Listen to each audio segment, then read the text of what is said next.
Good morning everyone. Good morning sir. देखो आज के इस क्लास में हम लोग क्लास 12 हिंदी का एक चैप्टर लेके आए जिसका नाम है बनारस। ठीक, बनारस का पुराना नाम वाराणसी भी है। ठीक, इसका जो लेखक है ना, लेखक का नाम क्या है? केदारनाथ। और ये चैप्टर जो है ना बहुत ही महत्वपूर्ण है। सबसे पहले इसका समरी को समझेंगे, इसके बाद इससे जो भी ऑब्जेक्टिव क्वेश्चन बनेगा ना, अगर एक बार इसको सुन लेते तो सब क्वेश्चन बन जाएगा। ठीक, देखो इसमें मेनली जो है ना, ये बनारस जो शहर है इसके सांस्कृतिक विशेषताओं का वर्णन किया गया कि बनारस जो है उसकी क्या विशेषता है, वहां का घाट कैसा है, वहां के बंदर लोग का क्या उम्मीद रहता है। इसके अलावा जो है ना, यहाँ पे जितना भी वहां का मंदिर की विशेषता, गंगा घाट में जो आरती होती है उसकी विशेषता, सभी विशेषताओं के बारे में इसमें वर्णन किया गया है। देखो सबसे पहले बताया गया है ना कि जब बनारस में बसंत ऋतु का आगमन होता है, जब बनारस में कौन सा ऋतु का आगमन होता है? बसंत ऋतु। और यहाँ पे जो बसंत ऋतु का आगमन होता है ना, अचानक होता है। एक घटना घटते है, दो जगह के नाम है, एक है लहरतारा और दूसरा है महुआडी। क्या है? महुआडी।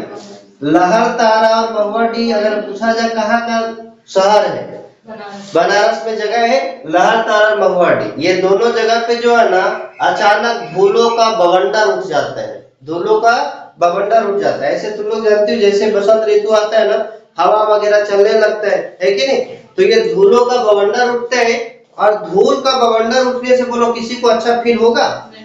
पूरा ये जीभ किरकिराने लगता है। धूल जैसे उड़ता है तो मुंह फेर ले इधर, क्योंकि इधर से धूल आता है ना, पूरा चेहरा पे धूल आ जाएगा। तब बोलो ये लहरतारा और महुआडी जो है वहां के लोगों को अच्छा लगा होगा?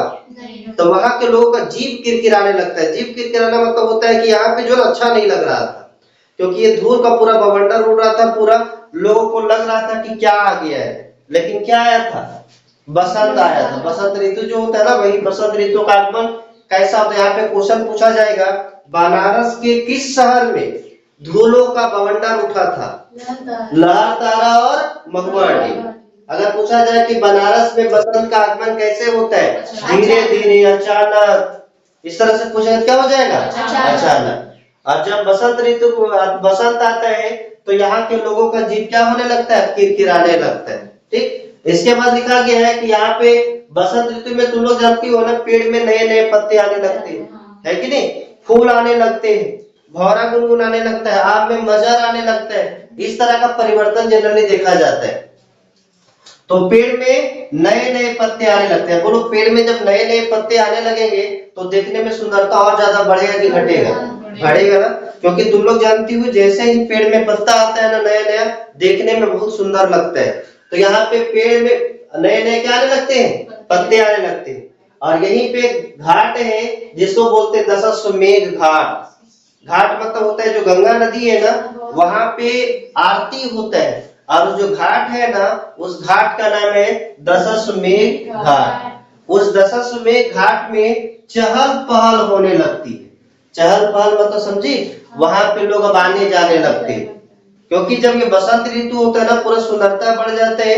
दशाश्वमेध घाट में जो है आरती उरती होने लगता है, तो वहां पे जो है ना लोग आना जाना शुरू कर देते, मतलब चहल पहल शुरू हो जाता है। अगर तुम लोग को पूछा जाए कि बसंत ऋतु के आगमन से किस घाट पे चहल पहल शुरू हो जाती है? दशाश्वमेध घाट। और ये दशाश्वमेध घाट में चहल पहल शुरू हो जाता है, और यहाँ घाट का जो आखिरी पत्थर होता है ना, वो भी मुलायम हो जाता है। घाट का आखिरी पत्थर कहने मतलब क्या है कि यहाँ पे जो कठोर दिल वाला व्यक्ति होता है, वो भी अगर यहाँ पे आता है ना तो मुलायम दिल वाला व्यक्ति हो जाता है। मतलब जितना भी उसका रूखापन है उस व्यक्ति के अंदर, वो रूखापन सारा क्या हो जाता है? समाप्त हो जाता है। कोमल दिल वाला व्यक्ति होता है, उसका सोच बदल जाता है कि नहीं? कहने मतलब क्या है कि उस व्यक्ति का जो है ना, यहाँ पे आने के बाद सोच में कोमल आ जाती है। आखिरी पत्थर क्या हो जाता है? मुलायम हो जाता है। इसका मतलब यही हुआ कि कठोर दिल वाला व्यक्ति भी क्या हो जाता है? कोमल दिल वाला व्यक्ति हो जाता है। ठीक, इसके अलावा जब यहाँ पे ये दशाश्वमेध पे चहल पहल शुरू हो जाता है, मतलब लोग श्रद्धालु सब आने लगते हैं। यहाँ पे थोड़ा सा आस्था जुड़ी रहती है, यहाँ पे लोग पूजा पाठ करने के लिए आते हैं। इसके अलावा जो है ना, ये जो सीढ़ी होता है, मतलब जो घाट होता है ना, वहां पे जो सीढ़ी होते हैं, ये सीढ़ी पे कौन बैठे रहते हैं? बंदर बैठे रहते हैं। और बंदर के आंख में कोई डर नहीं होता है, कोई चिंता नहीं होता है। जनरली देखती हो बंदर आता है तो गांव में अगर बंदर आया ना तो पत्थर फेंक फेंक के मारने लगता है, है कि नहीं, पीछे पीछे दौड़ाने लगता है। लेकिन वहां के बंदर जो है ना कोई डरने में नहीं रहते, क्या कि जानते हैं कि हम लोग को ये जो है ना कोई नहीं मारेगा, आराम से बैठे रहते हैं। जब पूजा करके वापस जाते हैं तो बंदरों को भी कुछ खाने के लिए दे देते हैं, इसलिए चिंता से बाहर रहते हैं कि हम लोग को खाने नहीं मिलेगा, खाना सबको मिल जाता है। जो भी जाते पूजा करके बंदरों को कुछ दे रख देते। तो वही लिखा हुआ कि सीढ़ियों पर बैठे बंदर डरे हुए नहीं रहते और ना ही इसके पास कोई चिंता होता है कि हम भूखे रहेंगे, क्योंकि जो भी यहाँ पे आया पूजा करने के लिए कुछ ना कुछ हमको जरूर दे के जाएगा, है कि नहीं। इसके अलावा प्यार और अपनेपन जो है ना, देखो जैसे कहने मतलब क्या है कि व्यक्ति को व्यक्ति से प्यार और अपनापन तो होता ही है। इसके अलावा यहाँ पे निर्जीव वस्तु और जानवरों से भी प्रेम करते हैं, है ना। यहाँ पे देखो बंदरों से भी अपनापन है कि नहीं, तब ना बंदर को खाने के लिए दे रहे। तो वही लिखा गया कि प्यार और अपनेपन तो मनुष्य में होता ही है। इसके अलावा यहाँ जब लोग आते हैं ना तो जानवरों से भी प्यार और लगाव बढ़ जाता है कि नहीं। इसके अलावा जो भिखारी होते, तुम लोग ऐसे देखती होगे जनरली कि जहाँ पे पूजा पाठ होता है ना, जहाँ पे भीड़ भड़का होता है, वहां पे भिखारी लोग भी जाते हैं थोड़ा सा, क्यों जाते हैं कि हमको भी कुछ दान पुण्य करने के द्वारा हमको भी कुछ मिल जाए, है कि नहीं। तो ये भिखारी लोग जो है ना, कटोरे के खालीपन जो है खत्म हो जाता है। कटोरा का खालीपन मतलब समझती हो, जब भिखारी बैठता है ना कहीं पे कि कुछ हमको दान मिल जाएगा, तो वहां पे उसका कटोरा खाली रहता है। लेकिन जैसे जैसे पूजा करके जाते हैं, कटोरा में कुछ ना कुछ दे करके जाते हैं, तो उसको कटोरा का जो खालीपन है वो क्या हो जाता है, खत्म हो जाता है कि नहीं। तो वही लिखा हुआ है कि भिखारियों का जो कटोरे है ना, उसका खालीपन क्या हो जाता है, खत्म हो जाता है। इसके अलावा इस बनारस शहर से एक आस्था जुड़ी है। आस्था मतलब होता है विश्वास, एक विश्वास जुड़ा है। हम लोग भी जानते सुने भी होंगे कि जो कोई यदि मर जाता है ना, तो उसका जो राख होता है, जिसको अस्थि बोलते हैं, उस अस्थि को गंगा नदी में बहाने से उसकी आत्मा को शांति मिलता है। ये बात सुने है ना, हम लोग यहाँ से बहाने के लिए भी ले जाते हैं ना, लोग बनारस जाता है तो कोई गंगा नदी जाता है, बनारस में गंगा नदी मेरी जगह है पास हुआ है, वहां पे कोई सांव का जो अस्थि होता है ना, ये सांव को बहाने से उसकी आत्मा को क्या मिलती है, शांति मिलती है। एक आस्था है, विश्वास है कि नहीं। तो वही लिखा हुआ है कि यहाँ से बनारस शहर से एक आस्था जुड़ी है। आस्था क्या जुड़ी हुई है कि अस्थियां को बहाने से मोक्ष की प्राप्ति होती है। मोक्ष मतलब होता है आत्मा को शांति मिलता है, आत्मा को क्या मिलता है, शांति मिलता है। इसीलिए जानती हो रोज अनगिनत साव जो है ना, बनारस शहर की गलियों से गंगा की तरफ आती है। क्यों आती है, क्योंकि वहां पे कोई जला देता है तो कोई गंगा नदी में विसर्जन कर देता है कि नहीं, मतलब गंगा नदी में जाके बहा देता है, या तो फिर वहां पे जला करके राख वहां पे छोड़ देता है। उससे लगता क्या है कि वहां से व्यक्ति को क्या मिल जाता है, आत्मा की शांति मिल जाती है। देखो यहाँ पे क्या होता है कि जैसे मान के चलो इधर हम लोग झारखंड तरफ है, ठीक, तो यहाँ से गंगा नदी बहुत दूर है, यहाँ से तुम लाश को वहां पे नहीं ले जा सकती, शव को यहाँ से नहीं ले जा सकती। तो क्या किया जाता है, यहाँ जला करके जो राख होता है वो राख को वहां तक ले जाया जाता है और राख को विसर्जन किया जाता है कहाँ पे, गंगा नदी में, ताकि उस व्यक्ति की आत्मा को शांति मिल सके। ये आस्था जुड़ी हुई है ना। तो वही बात है कि जब यहाँ पे आस्था जुड़ी हुई है कि वहां पे जलाने से या दफनाने से मोक्ष मिल जाती है, तो वहां पे जो है ना रोज अनगिनत सांव, जो वहां नजदीक के लोग हैं, जो लोकल लोग हैं, वो बनारस की गलियों से आते हैं, विभिन्न सांवों को लेकर के गंगा नदी में क्या कर देते हैं, छोड़ देते हैं, है कि नहीं।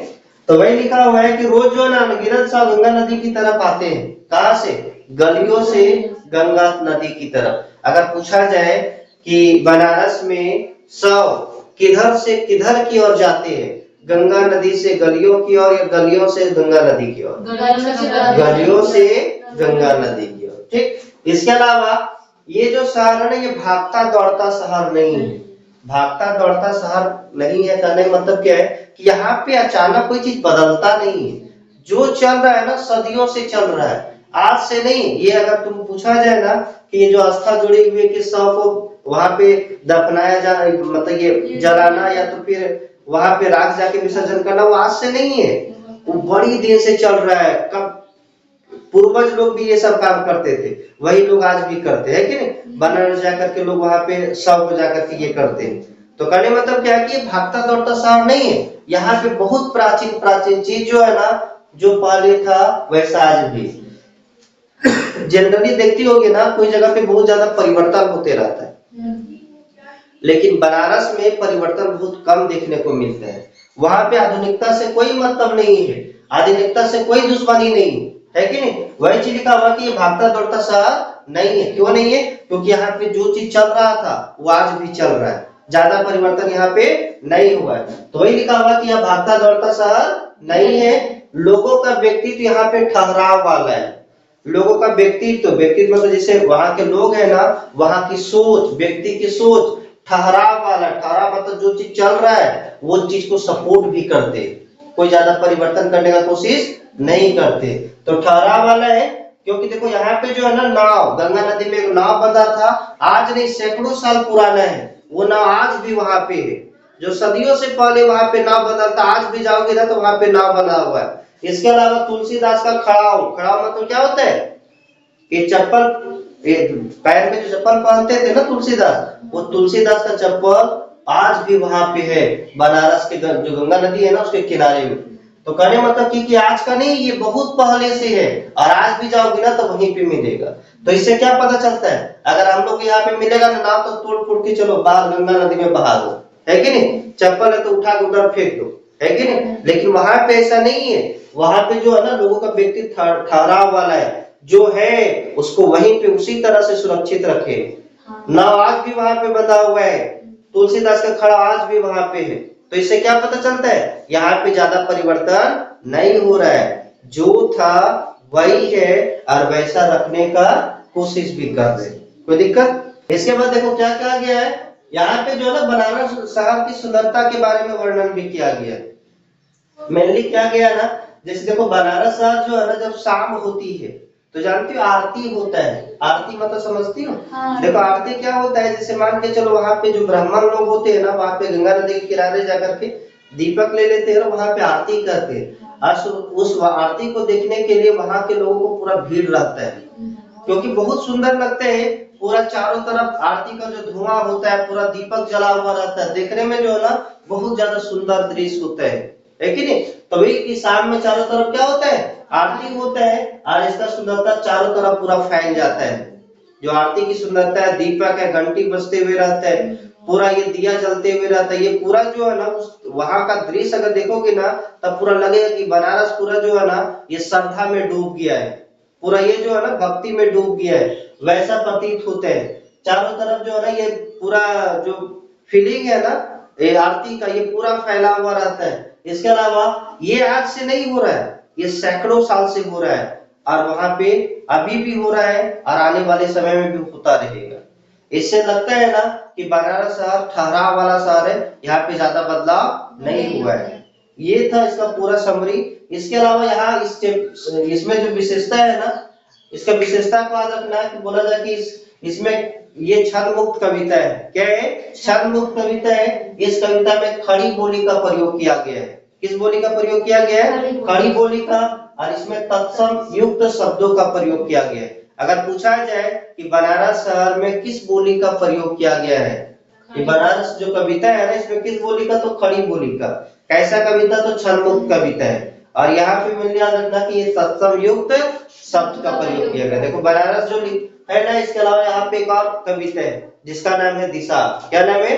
दिशा। और ये भी किसके द्वारा लिखा गया है? केदारनाथ के द्वारा। ये था पूरा समरी। तो आज के लिए इतना ही, तब तक के लिए बाय।